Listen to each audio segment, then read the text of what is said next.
Qu'est-ce qu'une école promotrice de santé? Il existe déjà plein de dispositifs, plein d'actions. On pourrait se dire, mince, encore un dispositif en plus.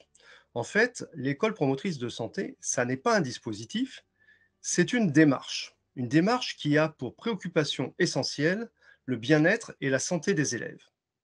En effet, bien-être et santé vont conditionner la réussite scolaire. Alors, quand on parle de santé, il faut s'entendre sur ce que cela signifie. La santé, c'est apprendre au sens global. Santé physique, santé psychique et santé sociale. C'est la définition de l'OMS. Il ne s'agit pas simplement d'une santé qui consiste en une absence d'infirmité ou une absence de maladie. Si on part de cette définition globale de la santé, l'école promotrice de santé va pouvoir agir dans le cadre scolaire sur les déterminants de santé qui sont relatifs à ces trois composantes. On va agir par quatre champs d'action majeurs. Par l'éducation d'abord, en apportant les connaissances sur la santé biologique, la prévention des conduites à risque, les connaissances sur une bonne alimentation, un bon sommeil, comment lutter contre les addictions, les maladies transmissibles, etc. Deuxième champ sur lequel on peut agir, c'est l'environnement scolaire. L'environnement scolaire, il est à prendre dans sa globalité, c'est-à-dire les locaux. Est-ce qu'il y a du bruit dans les couloirs? Est-ce que les élèves sont à l'extérieur, soumis aux aléas, du climat?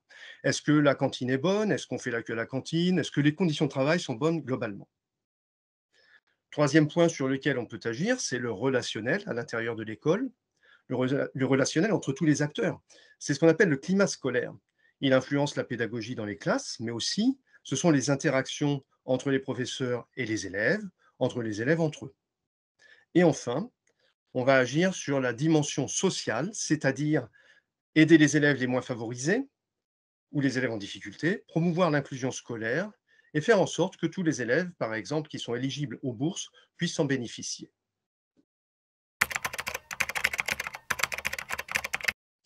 Les parties prenantes sont nombreuses puisqu'on a une démarche globale et on va réunir beaucoup de partenaires, mais on peut déterminer quatre parties prenantes essentielles. L'école ou l'établissement, les partenaires, effectivement, l'académie globalement et les élèves eux-mêmes.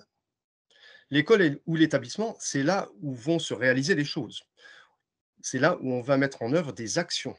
Ces actions, elles vont être construites de manière cohérente et elles vont être construites et pilotées par le CESC. Il est important d'avoir une équipe pilote qui pilote la démarche globalement et cette équipe sera constituée de représentants des personnels et des élèves. C'est ce qu'on appelle le comité d'éducation à la santé et à la citoyenneté. On rajoute aussi l'environnement aujourd'hui parce qu'effectivement l'environnement fait partie de l'ensemble global sur lequel on va pouvoir agir. Les partenaires sont également nombreux. Ce sont toutes les associations que l'on peut appeler pour complémenter les actions de l'éducation nationale. Ce sont les municipalités pour le premier degré, les collectivités, et puis c'est aussi l'ARS. L'ARS est très importante dans le cadre des CESC interdegrés. En effet, il est possible d'associer des écoles et un collège, des collèges et un lycée, voire même aller de l'école jusqu'au lycée. On est dans le cadre d'un CESC interdegré qui permet dans ce cas de construire des actions beaucoup plus cohérentes sur l'ensemble du parcours de l'élève. Dans le cadre des CESC interdegrés, l'ARS permet d'avoir des moyens supplémentaires et un accompagnement. L'académie, au-dessus de l'ensemble, a un CESC académique. Le CESC académique définit les priorités de l'académie. Ces priorités sont en lien avec les priorités nationales et le CESC d'établissement va s'en inspirer. Mais le CESC d'établissement ou le CESC interdegré va adapter les priorités de l'académie à son contexte local. Dernière partie prenante, ce sont les élèves. Les élèves vont être beaucoup plus impliqués de manière active dans la démarche. Ils vont pouvoir participer aux différents temps. Ils seront intégrés au CESC de l'établissement. Ils vont pouvoir participer au diagnostic, à l'élaboration des actions. On va en faire des ambassadeurs santé.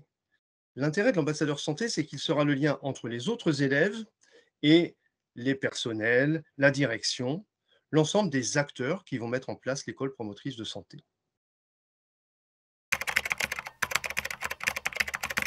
Alors, il est clair qu'on ne part pas de zéro. J'ai mentionné au début qu'il y avait déjà plein d'actions. On est dans la continuité du parcours éducatif de santé. mais le parcours éducatif de santé n'était qu'éducatif. Là, on élargit les objectifs puisqu'on s'intéresse à l'environnement global de l'élève. Donc, pour s'engager dans cette démarche, la première étape, c'est effectivement de constituer une équipe, avoir un CESC effectif, qui n'est pas réduit à l'infirmière ou au chef d'établissement.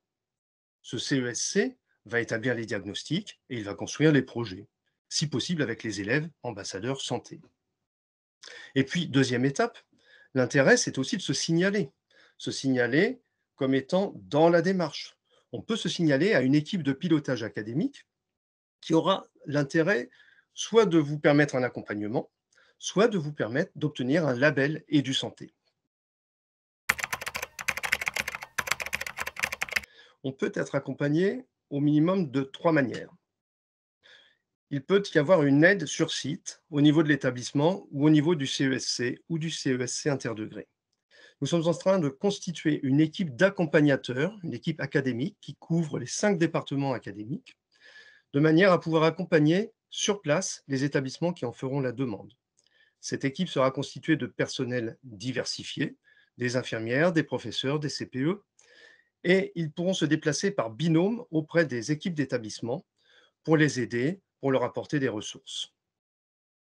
Deuxième aide possible, l'ARS pour les CESC interdegrés.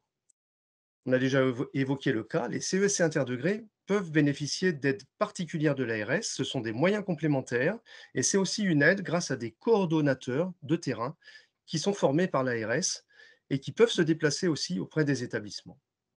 Enfin, il existe au plan académique de formation des formations thématiques pour des équipes d'établissement. Ce sont des formations sur le risque auditif, l'éducation à la sexualité, l'alimentation, le sommeil, bref, tout un ensemble de thématiques qui peuvent contribuer à construire des actions à l'intérieur des établissements au bénéfice des élèves. Pour ces actions du PAF, on peut s'y inscrire au moment des appels à candidature qui sont lancés en cours d'année.